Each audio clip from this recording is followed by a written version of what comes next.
Prima ho parlato della situazione del cinema e dei cinema, adesso voglio dire qualcosa sulla critica, poi alle 4 devo fare la conferenza stampa con Michel Piccoli che devo lasciare. La situazione della critica rispetto ai festival secondo me è molto interessante perché mi sembra che negli ultimi 5-6 anni, non da molto, i festival siano arrivati a un punto di svolta, nel senso che la funzione dei festival negli ultimi, dagli anni 60 in qua, è stata quella di inseguire il nuovo cinema, e il nuovo cinema voleva dire piano sequenza, frammentazione di montaggio, piani fissi, cioè un cinema basato sulla durata e non sulla narrazione, sul tempo e non invece sugli eventi. Questo tipo di cinema ormai è da 40 anni che si fa e non lo si può più definire nuovo. A me sembra che quest'anno il Festival di Torino, con il cambiamento di direzione e con l'intervento di Moretti e degli altri che adesso fanno il festival, abbia capito bene questa cosa, cioè che i festival non devono più puntare tanto al nuovo, che ormai è piuttosto anziano, ma cercare di fare il punto di qual è la situazione, se ci riescono. Allora a me fanno un po' così, non riesco a capire la funzione del critico che va al festival per trovare il nuovo. Il critico che va al festival per trovare il nuovo trova di solito dei film che ripetono il nuovo di 10 anni fa, 20 anni fa, 30 anni fa. Allora qual è la funzione del critico al festival e in generale rispetto ai film? Secondo me è una funzione di non appunto andare alla ricerca continua del nuovo, ma andare alla ricerca di cos'è il buono, sia che sia fatto alla maniera vecchia, sia che sia fatto alla maniera cosiddetta nuova. Cercare il buono, e il buono rispetto a quel pubblico differenziato che ormai si è creato nelle sale. Ci sarà un cinema commerciale buono e un cinema commerciale pessimo, ci sarà un cinema d'autore buono e un cinema d'autore pessimo, ci sarà un cinema nuovo buono e un cinema nuovo pessimo.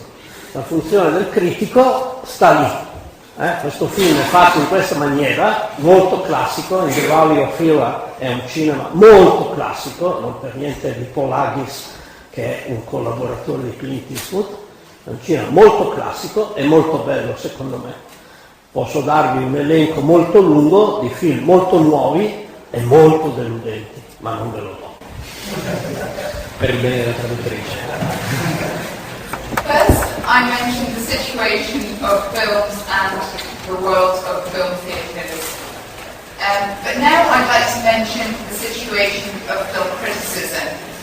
The situation is interesting because I think that in the last 5 to 6 years, the festival world has in fact changed, and festivals have been looking for new cinema. Cinema used to be based on length and not on narration, on time and not on events.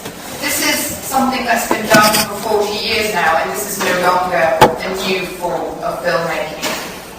I think that this year the Torino Film Festival has truly understood this, and festivals, in my opinion, should no longer look for new types of filmmaking, but for that which is good, and comment on the current situation of filmmaking. I can't understand why a critic would go to a festival looking for novelty. What is the function of film criticism? It's looking for that which is good, which is of value, be that in an old or a newer style. And I mean good and of value in terms of the different and varied public that we find in movie theatres. I can point to good cinématographe or bad cinématographe. I can point to good mass cinema and bad mass cinema. I could give you, for example, a long list of new but not necessarily good films, but then again, maybe I won't.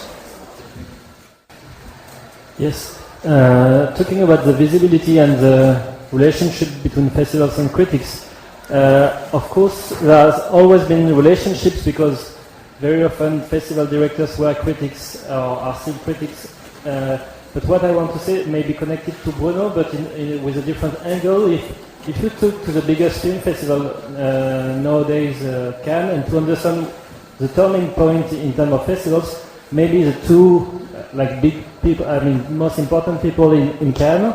On one hand, you have Gilles Jacob, who is the president, and who used to be a film critic for, dozens of years.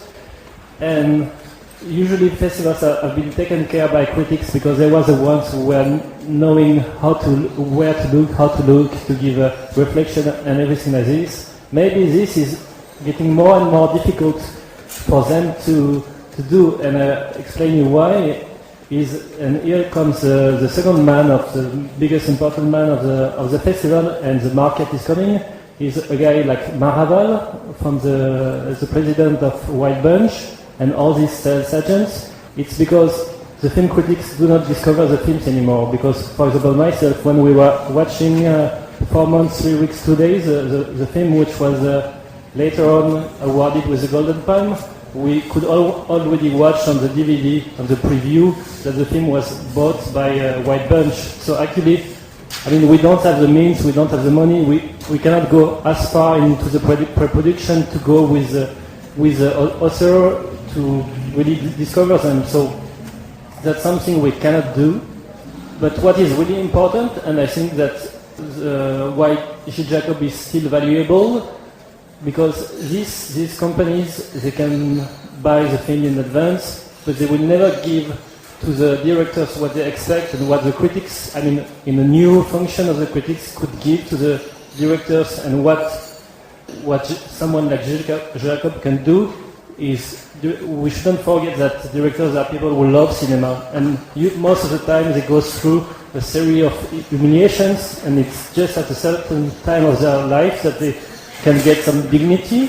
And what the directors like most from some festivals is when they gain some dignity, and which makes them willing to continue making films, because it's not someone like the company like White Bunch who can give dignity to a director. And certainly, even if the director has a lot of money, he will not make any more films. And I think that the critics, not only supporting, of course, the directors, they have a lot to do regarding this, because very often the filmmakers are grateful to the critics when they really, we take time to consider the films and really what the directors really want to say with the films. Because even if in festivals, as things are getting faster and faster, even the critics, the ones who should take time, don't take this time anymore. Vorrei parlare della visibilità e della relazione tra critica e festival. Spesso bisogna ricordare che i direttori non vengono dal nulla, sono stati gli stessi dei critici. Se guardiamo Cannes oggi ci sono due persone che hanno un peso importante. Uno è Gilles Jacob, che faceva lui stesso il critico. Spesso i festival sono stati presi di mira dai critici. Vi spiego perché oggi i critici non scoprono più i film. Per esempio, guardando il film che ha vinto a Cannes quest'anno, quando è uscito quel film a Cannes era già stato rilevato, perché i critici non hanno i mezzi di produzione per scoprire il film, ma anche persone come Giorgio sono sempre importanti, perché bisogna ricordare che sono persone che amano i film, che hanno una dignità ai film. Aggiungo solo una cosa, perché abbiamo parlato spesso con Matthieu di questa questione. Non so se per lui è anche un po' una provocazione, però lui rivendica spesso per il festival questo ruolo di dare dignità e anche consapevolezza, in qualche modo anche affetto e protezione ai registi, cioè di dargli il coraggio di continuare a fare quello che stanno facendo.